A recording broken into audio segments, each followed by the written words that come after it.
안녕하세요. 지혜 1번지입니다. 이번 영상에서는 나르시시스트와 싸우지 않고 대처해야 하는 방법에 대해 알아보고자 합니다. 구독과 좋아요는 무료입니다. 여러분의 클릭 한 번으로 다음 영상을 더 빠르게 시청하실 수 있습니다. 나르시시스트는 자신의 행동이 문제라는 것을 인식하지 못하는 경우가 많습니다. 그들은 늘 자신이 옳다고 생각하고 주변 사람들에게 인정받고 싶어 하며 때로는 그 욕구가 지나치게 커집니다. 이런 사람과 갈등을 빚거나 맞서 싸우는 것은 거의 항상 소모적인 상황으로 이어지기 때문에 대립을 피하는 것이 현명할 때가 많습니다. 우선 나르시시스트는 논쟁을 통해 자신의 우월성을 입증하고자 합니다. 그들은 자신이 틀렸다는 것을 인정하기보다 상황을 자신에게 유리하게 만들기 위해 심리적 조작이나 왜곡된 논리를 사용할 수 있습니다. 이런 논쟁은 보통 상대방에게 불필요한 스트레스와 피로감을 유발할 뿐입니다. 당신이 아무리 이성적이고 논리적으로 다가가더라도 나르시시스트는 그런 접근을 무시하고 자신의 입장을 고수할 가능성이 큽니다. 또한 나르시시스트와 싸우다 보면 감정적으로 휘말리기 쉽습니다. 그들은 상대방의 감정을 자극하는 데 매우 능숙하며 이는 자신이 우월하다는 느낌을 받기 위해 가끔 의도적으로 벌이는 행동입니다. 이와 같은 상황에 휘말리면 결국 당신만 감정적으로 지치게 될 수 있습니다. 나르시시스트는 자신의 감정을 상대방에게 투사하거나 상대방이 자신 때문에 불편해 보이는 모습을 보면서 일종의 만족감을 느낄 수도 있습니다. 그렇다면 어떻게 대처해야 할까요? 가장 좋은 방법은 대립을 피하고 감정적인 거리를 두는 것입니다. 그들이 도발하거나 논쟁을 시도할 때 그에 휘말리기보다는 냉정하게 상황을 바라보고 감정적인 반응을 자제하는 것이 중요하며 필요할 때는 논쟁을 피하거나 대화를 중단하는 것이 오히려 장기적으로 더 나은 결과를 가져올 수 있습니다. 나르시시스트와 관계에서 중요한 것은 스스로를 보호하는 것입니다. 그들의 행동이 당신에게 부정적인 영향을 미치지 않도록 거리를 유지하여 때로는 단호하게 경계를 설정하는 것이 필요합니다. 당신에게 퍼진 소문에 적절히 대응하려면 우선 해당 소문에 관한 사실을 정확히 파악하고 그에 대해 입증할 수 있는 자료를 준비하는 것이 필수적입니다. 소문이 사실이 아닌 경우라면 이를 반박할 증거를 미리 확보해 두는 것이 중요하며 그 과정을 통해 소문이 확산되는 것을 막거나 최소화할 수 있습니다. 먼저 소문이 퍼지는 경로와 내용에 대해 명확히 이해해야 합니다. 소문이 단순한 오해인지 악의적인 의도에서 비롯된 것인지 구분할 수 있으며 대응 전략을 세우는 데 도움이 됩니다. 소문이 불분명한 상태에서 즉흥적으로 대응하기보다 정확한 정보를 바탕으로 차분하게 대처하는 것이 더 효과적입니다. 또한 소문에 대한 반박이나 해명 자료를 준비할 때 객관적인 증거를 확보하는 것이 핵심입니다.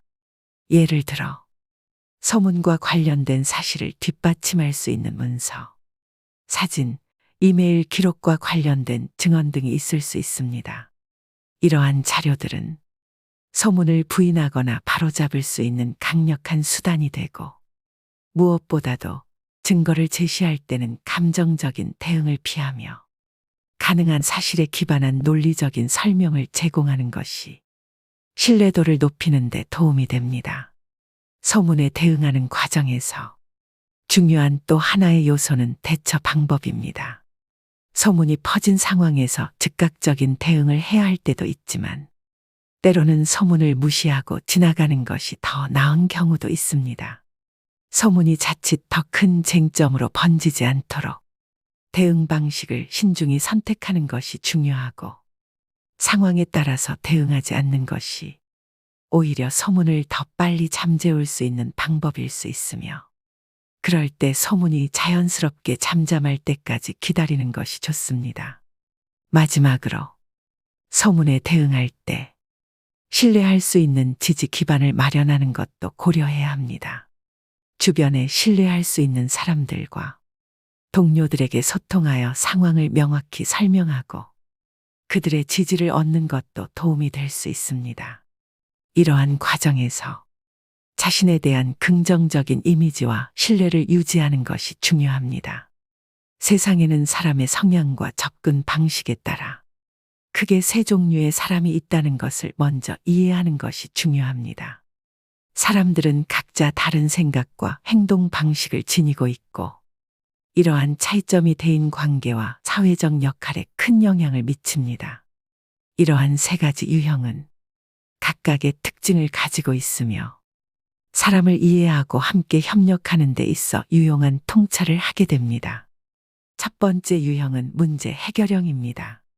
이들은 상황이 복잡해지거나 난관에 부딪혔을 때 해결 방안을 찾으려는 의지가 강합니다.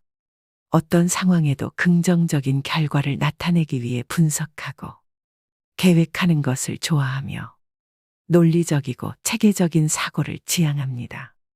이들은 보통 목표 지향적인 성향을 가지고 주변 사람들이 의지할 수 있는 존재로 인식됩니다. 이러한 사람들은 일을 효율적으로 처리하며 문제를 해결하는 데 있어 성취감을 느끼는 편입니다. 두 번째 유형은 관계 중심형입니다. 이들은 사람들의 상호작용과 관계 형성에 가치를 둡니다. 주로 주변 사람들의 감정을 잘 이해하고 공감 능력이 뛰어난 경우가 많습니다.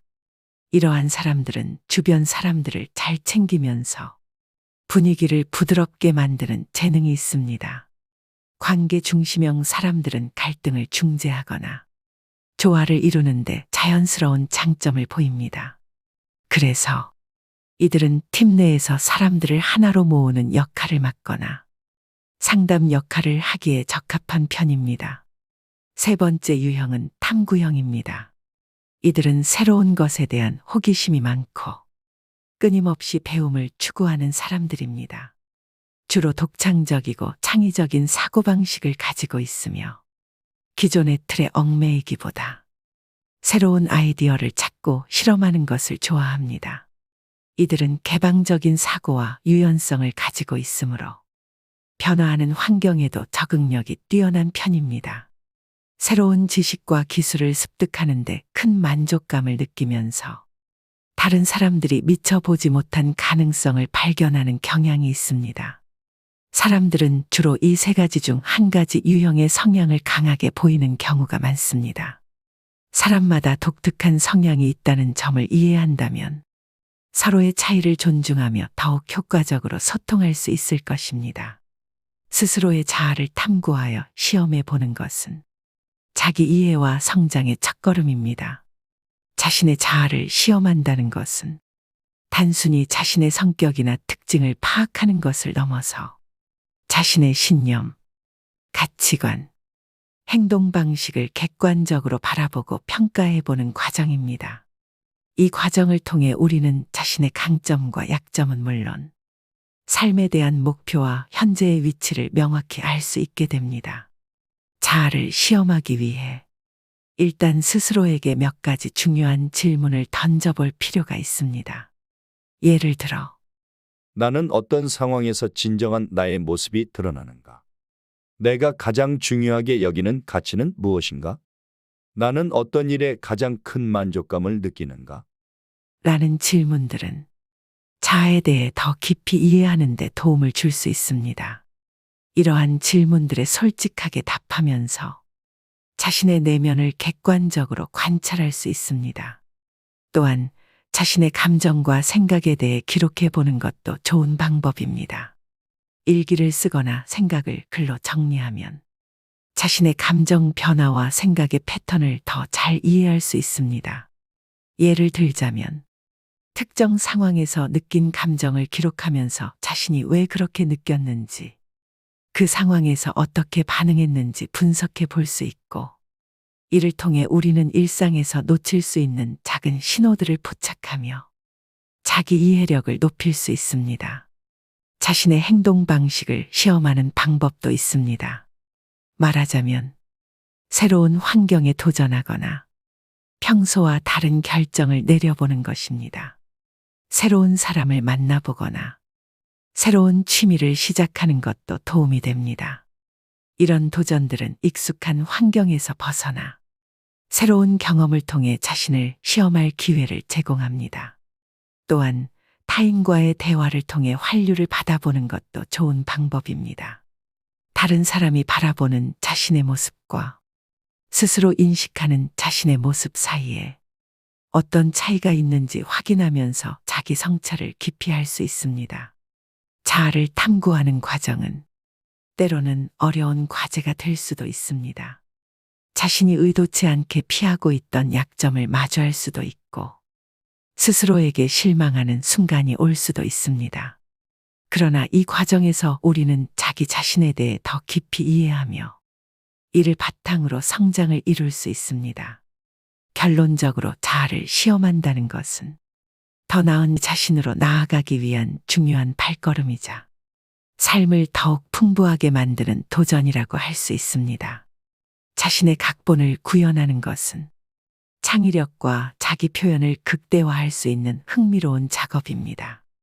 대본을 만드는 과정에서 생각할 수 있는 요소들과 기본적인 틀을 제공하여 자신만의 독창적인 이야기를 만들어 나가는 데 도움이 되는 방법을 소개하겠습니다.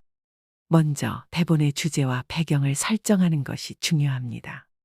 어떤 이야기를 전하고 싶은지, 무엇을 통해 감동을 주고 싶은지 생각해 보세요. 예를 들어, 현대 도시에서 벌어지는 실제 사건을 다루거나 미래의 가상 세계에서 인공지능과 인간의 갈등을 탐구하는 이야기를 만들 수도 있습니다.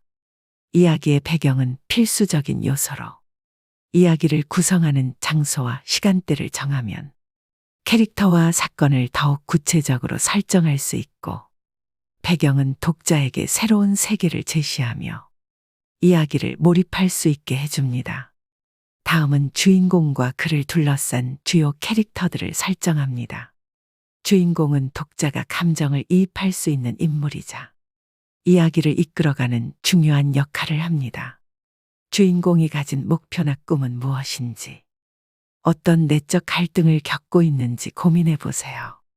대본의 줄거리를 살펴보면 외딴 마을에서 자라난 주인공이 도시로 나가 새로운 삶을 찾으려는 여정을 담거나 미래 사회에서 강력한 지도자가 되려는 인물을 중심으로 이야기를 풀어갈 수도 있습니다. 또한 주인공을 돕거나 방해하는 보조 캐릭터들을 통해 이야기를 더욱 풍성하게 만들 수 있습니다. 이제 갈등과 사건을 만들어 보세요. 갈등은 대본의 중심을 이루며 이야기를 흥미롭게 만들고, 주인공이 직면하는 장애물은 무엇이며 이를 어떻게 극복할 것인지 설정합니다. 갈등의 유형은 여러 가지가 될 수 있습니다. 예를 들어 주인공이 가진 내적 갈등이나 도덕적 제한을 통해 심리적 깊이를 더할 수 있으므로, 외부적인 갈등으로는 상대방에게 불가능해 보이는 인물을 설정할 수 있습니다. 또한 사건의 흐름을 미리 구상해 보세요. 이야기는 주로 기획, 발단, 전개, 결말로 구성됩니다. 발단에서는 주인공의 일상과 갈등의 시작을 소개하고, 전개에서는 갈등이 점차 심화되며 주인공이 여러 난관을 겪게 됩니다. 절정에서는 가장 큰 위기나 주요 사건이 발생하고, 결말에서는 갈등이 해결되며 주인공이 내린 선택의 결과를 보여줍니다. 각 단계에서 인물들의 변화를 담아내면서 독자에게 감동과 여운을 남길 수 있도록 구성해 보세요. 마지막으로 주제와 문자를 고민합니다. 이 대본을 통해 독자에게 전달하고 싶은 중요한 메시지가 무엇인지 생각해 보세요.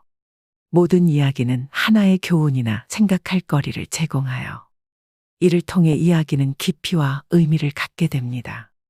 그리고 어떤 역경 속에서도 자신을 믿고 나아가라는 문자를 중심으로 주인공의 성장을 담아낼 수 있습니다. 지금까지 나르시시스트와 싸우지 않고 대처해야 하는 방법에 대해 알아보았습니다. 끝까지 시청해 주셔서 감사합니다. 구독과 좋아요, 알람 설정은 영상을 제작하는 데 많은 도움이 됩니다. 다음에 더 좋은 내용으로 찾아뵙겠습니다.